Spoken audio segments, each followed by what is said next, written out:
Mithil mission school गुड्डा के कक्षा 8 के सभी विद्यार्थीगण हम लोग बराबर हिंदी व्याकरण पढ़ रहे हैं। तो आज हम हिंदी व्याकरण में पढ़ेंगे पाठ 15 उपसर्ग और प्रत्यय। आपकी पाठ्य पुस्तक में 15वां पाठ है उपसर्ग और प्रत्यय का। उपसर्ग और प्रत्यय क्या होते हैं पहले हम ये जानेंगे। पहले हम ये जान लेते हैं कि उपसर्ग और प्रत्यय किस कारण से कहाँ प्रयोग होते हैं। तो देखिए हिंदी भाषा में शब्द निर्माण किए जाते हैं। पहले शब्दों का निर्माण होता है तो शब्द निर्माण किस प्रकार से और कैसे होता है। तो हिंदी भाषा में शब्दों का निर्माण 4 प्रकार से होता है। 4 प्रकार से शब्दों का निर्माण होता है। उनमें पहला प्रकार है उपसर्गों के द्वारा, दूसरा है प्रत्ययों के द्वारा, तीसरा है संधियों के द्वारा और चौथा है समासों के द्वारा। मैं बता रहा हूं कि आपको शब्द निर्माण ही जान लेना। शब्द निर्माण करने के लिए उपसर्ग और प्रत्यय प्रयोग किए जाते हैं। तो ये उपसर्ग और प्रत्यय हमको पढ़ना है। तो हम पहले ये जान लेते हैं कि शब्द निर्माण के लिए क्या क्या हिंदी भाषा में प्रयोग किया जाता है। तो हिंदी भाषा में शब्दों का निर्माण 4 प्रकार से होता है। पहला है उपसर्गों के द्वारा, दूसरा है प्रत्ययों के द्वारा, तीसरा है संधियों के द्वारा और चौथा है समासों के द्वारा। मतलब किसी भी शब्द का निर्माण उपसर्ग लगाकर होता है। उपसर्ग लगाते हैं तो शब्द का निर्माण हो जाता है। प्रत्यय लगाने से भी शब्द का निर्माण हो जाता है। कहीं किसी शब्द से किसी शब्द की संधि जब होती है तो वहाँ भी एक नए शब्द का जो निर्माण होता है वो भी शब्द का निर्माण करता है। संधि के द्वारा भी शब्द का निर्माण होता है और समास भी शब्द के निर्माण में प्रयोग किए जाते हैं। इस प्रकार से हमने ये जाना कि हिंदी भाषा में शब्द निर्माण के लिए क्या क्या प्रयोग किया जाता है। तो उसमें से है उपसर्ग और प्रत्यय जो आपके सिलेबस में है। इसी के पाठ को पाठ 15 में हम पढ़ेंगे क्या है उपसर्ग और प्रत्यय। तो हम पहले पढ़ते हैं उपसर्ग। उपसर्ग क्या होते हैं। तो उपसर्ग देखिए उपसर्ग का मतलब है क्या है। पहले हम उसका शाब्दिक अर्थ जान लेते हैं। उपधन सर्ग 2 शब्दों से मिलकर बना है उपसर्ग। पहला है उप, दूसरा है सर्ग। तो उप का अर्थ होता है समीप और सर्ग का अर्थ होता है रचना मतलब निर्माण। तो हमने उपसर्ग शब्द का पहले शाब्दिक अर्थ जाना। क्या जाना। उपसर्ग 2 शब्दों से मिलकर बना है। पहला शब्द है उप, दूसरा शब्द है सर्ग। तो उप शब्द का शाब्दिक अर्थ होता है समीप और सर्ग शब्द का अर्थ होता है रचना या निर्माण। तो इस प्रकार से हम ये जानते हैं कि उपसर्ग शब्द का शाब्दिक अर्थ हुआ समीप में जाकर निर्माण करना। तो अब हम उपसर्ग की परिभाषा जान लेते हैं। उपसर्ग शब्द 2 शब्दों से मिलकर बना है। ये बात मैंने आपको बताई। अब हम इसका क्या अर्थ है वो देखते हैं। यहाँ मैंने लिख रखा है जो शब्द के पहले या समीप आकर या मिलकर। मतलब जो शब्द जो किसी शब्द है कोई शब्द है उस शब्द के साथ मिलकर या उसके समीप आकर या उसके पहले आकर समीप आकर या मिलकर ऐसे कुछ भी आप इनमें से कोई एक चीज प्रयोग होती है। तो पहले आकर को समीप आकर भी कह सकते हैं क्योंकि पास में जाता है पहले आने के लिए। मिलकर उसके साथ मिलता है तब शब्द का निर्माण होता है। तो इस तरह शब्द की जो रचना करता है मतलब जो शब्द पहले या समीप आकर या मिलकर नए शब्द की रचना करता है तब उस शब्द के अर्थ उस शब्द का विशेष हो जाता है। मतलब जब ये मिल जाता है उससे उसके मिलकर जो शब्द की रचना कर देता है वो तब उस शब्द का अर्थ विशेष हो जाता है। जैसे अब यहाँ मैंने लिखा है देखिए आप गौर से। जैसे पुत्र शब्द है इसके पहले यदि हम एक उपसर्ग होता है कु जोड़ दिया जाए तो कुपुत्र और सु जोड़ दिया जाए तो सुपुत्र बन जाता है। अब ये उपसर्ग है दोनों कु और सु। अगर हम पुत्र शब्द हम लेते हैं उदाहरण में तो पुत्र शब्द के साथ अगर हम इन्हें जोड़ते हैं तो एक शब्द बनता है कुपुत्र। जैसे मैंने यहाँ लिखा है कुपुत्र। कुपुत्र का अर्थ होता है खराब पुत्र या बेटा। पुत्र का मतलब बेटा होता है इसलिए खराब कु जोड़ देने से वो उसका अर्थ हो जाता है खराब पुत्र या खराब बेटा। मतलब जिसमें बुराइयां भरी हैं जो अच्छे काम नहीं करता है उसे कुपुत्र कहते हैं। फिर हम अगर सु जोड़ देते हैं पुत्र के साथ तो क्या बनता है सुपुत्र अच्छा या सुंदर पुत्र। मतलब अच्छा या सुंदर पुत्र अर्थात उसमें जो गुण हैं वो अच्छे हैं। उसकी जो सुंदरता है उसको भी आप व्यक्त कर सकते हैं सु कह के। सु का मतलब सुंदर ही होता है। तो सु का मतलब सुंदर पुत्र अर्थात बड़ा देखने में अच्छा लगता है।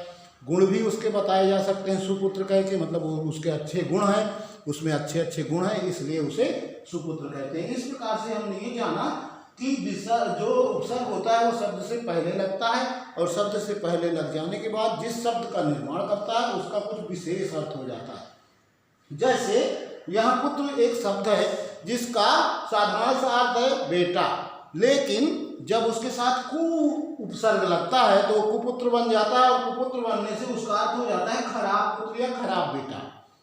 आपको समझ में आ रहा होगा। इसी प्रकार से सुपुत्र, अगर हम पुत्र के साथ सु जोड़ देते हैं तो सुपुत्र का एक विशेष अर्थ हो जाता है, वो अर्थ होता है अच्छा या सुंदर पुत्र या बेटा।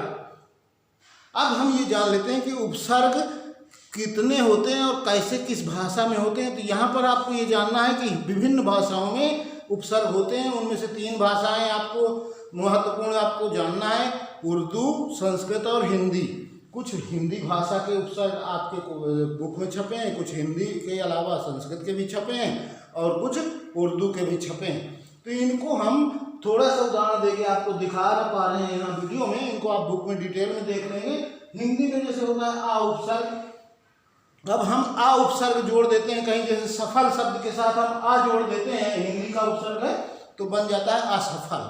सफल का मतलब तो होता है पूरी तरह से वो किसी कार्य में दक्ष है जिसकी वजह से वो सफल हो पा रहा है। जैसे हम खेल में सफल हुआ, परीक्षा में सफल हुआ, इसका मतलब हुआ कि वो ठीक है, उसका काम अच्छा है, वो काम अपना पूरा अच्छी तरह से कर पा रहा है। लेकिन अगर हम आ उपसर्ग जोड़ देते हैं हिंदी का तो उसका मतलब हो जाता है असफल।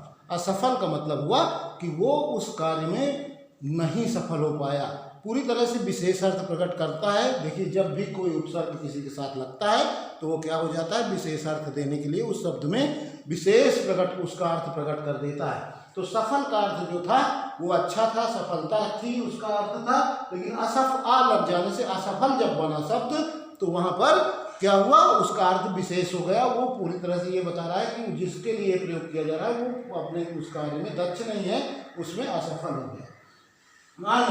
अन एक उपसर्ग होता है, जैसे हम कहते हैं इच्छा, इच्छा को अनिच्छा, मतलब आपकी इच्छा नहीं है, अगर अन जोड़ देते हैं तो अनिच्छा हो जाता है।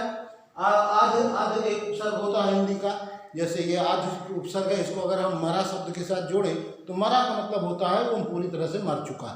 लेकिन अगर अध जोड़ देते हैं तो उस शब्द का निर्माण होगा तो क्या बनेगा, अधमरा। अधमरा जो बनेगा इसका मतलब है कि अभी वो पूरी तरह से मरा नहीं है, अभी उसमें जिंदगी बची है, शेष है। दू, ये एक होता है उपसर्ग जो हिंदी का उपसर्ग मैंने यहाँ उदाहरण के लिए लिखा है। वो दू को आप जोड़ें किसी चीज़ के साथ, जैसे भिक्षा। भिक्षा जो होती है वो मांगने वाली भिक्षा होती है, मतलब किसी के द्वारा किसी को कुछ खाने के लिए या अन्न आदि या पैसा आदि दिया जाता है। कोई ब्राह्मण है वो दान लेने भिक्षा मांगने आ जाता है, देते हैं, तो भिक्षा शब्द जो है वो उसमें है। लेकिन जब ये इसमें हम दू जोड़ देंगे तो दुर्भिक्ष हो जाएगा। दुर्भिक्ष, जैसे भिक्ष शब्द से जोड़ा तो दुर्भिक्ष बन गया। इसी तरह से हम देखते हैं संस्कृत में कुछ उपसर्ग होते हैं। संस्कृत में जैसे स्व, पुरा, पुनः, परि। अब जैसे हम देखते हैं कि आवरण एक शब्द है और एक परि शब्द है, इसमें जोड़ते हैं दोनों को तो बनता है पर्यावरण। अब यहाँ पर देखिए संधि भी हो जाती है, परि उपसर्ग को या आवरण से जोड़ा जाता है तो उधर आ होने की वजह से, इधर ई होने की वजह से यहाँ यण संधि हो जाती है। स्वर संधि के एक भेद है यण संधि जो यहाँ हो जाती है, जिसके कारण शब्द बनता है पर्यावरण, जिसका पूरी तरह से अर्थ हो जाता है चारों तरफ से घिरा हुआ, और आवरण का अर्थ होता है घिरा हुआ। तो इस तरह से एक विशेष अर्थ प्रकट करता है जब कोई शब्द का अंश, शब्दांश कह लीजिए, वो शब्दांश जब किसी शब्द के साथ आगे आकर या पहले आकर जुड़ जाता है तो जो शब्द निर्माण करता है अर्थात जो शब्द बनता है वह शब्द उपसर्ग के साथ बना हुआ शब्द होता है और उसका कुछ विशेष अर्थ होता है। इसी के लिए उपसर्गों को शब्द निर्माण के अंतर्गत रखा जाता है। हिंदी में शब्द निर्माण करने में 4 चीजें प्रयोग होती हैं। मैंने बताया उपसर्ग प्रयोग होते हैं, प्रत्यय प्रयोग होते हैं और संधि प्रयोग होती हैं और समास प्रयोग होते हैं। समास और संधियां हमें बाद में पढ़ना है, पहले हम पढ़ रहे हैं उपसर्ग और प्रत्यय। तो यहाँ हमने देखा कि संस्कृत और हिंदी में अलग अलग उपसर्ग हैं, ये सब प्रयोग होते हैं शब्दों के निर्माण में। उर्दू के भी कुछ उपसर्ग होते हैं, जैसे मैंने यहाँ लिखा है कम। कम ये एक ऐसा शब्द है जो प्रयोग होता है, उर्दू भाषा का है। इसको हम देखते हैं कि ये प्रयोग होता है उर्दू भाषा का होने के बावजूद भी हिंदी भाषा में शब्द जो लिखे जाते हैं उनमें ये प्रयोग होता है। गैर एक शब्द है गैर ये जो शब्द है ये सब हुआ, ये उपसर्ग है उर्दू भाषा का। बे, जैसे आपने देखा होगा रहम शब्द है उर्दू भाषा का, उसके साथ जुड़ जाता है बे तो बेरहम बन जाता है। कार शब्द है उर्दू शब्द का, उर्दू भाषा में जो बेकार बन जाता है। इसी तरह हम शब्द है बेरहम, इस तरह का जैसे शब्द बनाए तो बे सब उपसर्ग लगा। अब ये हम एक सब उपसर्ग होता है उर्दू का। उर्दू शब्द, उर्दू के उपसर्ग और संस्कृत के उपसर्ग और हिंदी के उपसर्ग का आपकी बुक में चार्ट बना हुआ है, जिसको आपको देखकर उनको अच्छी तरह से याद कर लेना है, जिससे आप ये जान सकें कि उर्दू का उपसर्ग कौन है, संस्कृत का उपसर्ग कौन है और हिंदी का उपसर्ग कौन है। यहाँ पर देखिए आगे मैंने लिखा है बद, तो ये बदनामी जैसे शब्द होता है तो नामी शब्द के साथ बद जोड़ दिया जाता है तो बदनामी बन जाता है। नामी का मतलब होता है प्रसिद्ध, लेकिन जब बद जोड़ दिया जाता है तो उसी का अर्थ हो जाता है वो व्यक्ति बुरी तरह से बदनाम है, मतलब उसको बदनाम शब्द जो प्रयोग हुआ उसमें मतलब कि उसकी बुराइयां उसको पूरी जगह सब जगह फेमस किए हैं, प्रसिद्ध किए हैं, और नामी मतलब उसकी अच्छाइयों से वो प्रसिद्ध है। तो बद जोड़ देने से बद इंतजामी जैसे एक शब्द एक बनता है, इंतजाम शब्द है, इंतजाम से अगर बद जोड़ दिया जाए तो बद इंतजामी मतलब जो व्यवस्था की गई है वो खराब है, इसका मतलब हो जाएगा। इंतजाम का मतलब बड़ा अच्छा सब कुछ है, लेकिन जब बद जोड़ दिया जाएगा तो बद इंतजाम शब्द बनेगा, तो बद इंतजाम का मतलब हुआ खराब व्यवस्था है, खराब जो वहाँ पर किया गया है, जिसके द्वारा किया गया उसके द्वारा ढंग से काम नहीं किया गया, बद इंतजामी की गई है, ऐसा शब्द बन जाता है। इस प्रकार से हमने उपसर्ग जान लिया। उपसर्ग की परिभाषा में फिर से आपको दोहरा देता हूँ, ऐसे शब्दों के अंश अर्थात शब्दांश जो किसी शब्द के आगे जुड़कर या पहले जुड़कर या समीप में आकर जिसे कहेंगे या मिलकर जिस शब्द का निर्माण करते हैं उसे उसका विशेष अर्थ जब प्रकट होता है, ऐसे उस विशेष शब्द के द्वारा जब अपना विशेष अर्थ दिया जाता है उस शब्द के द्वारा जो विशेष अर्थ प्रकट करता है, ये कार्य जो होता है ये किसके द्वारा होता है, उपसर्ग के द्वारा होता है। तो ऐसे वो शब्द जो किसी अन्य शब्द के साथ मिलकर एक नए शब्द की रचना कर देते हैं उन्हें उपसर्ग कहते हैं। इस प्रकार से हमने उपसर्ग जान लिया। अब हम अगले वीडियो में प्रत्यय पढ़ लेंगे। इस प्रकार से हमारा एक पाठ 15 पूरा हो जाएगा। फिर हम अगले पाठ के चैप्टर को पढ़ेंगे, अगले पाठ के पाठ्यक्रम को पढ़ेंगे।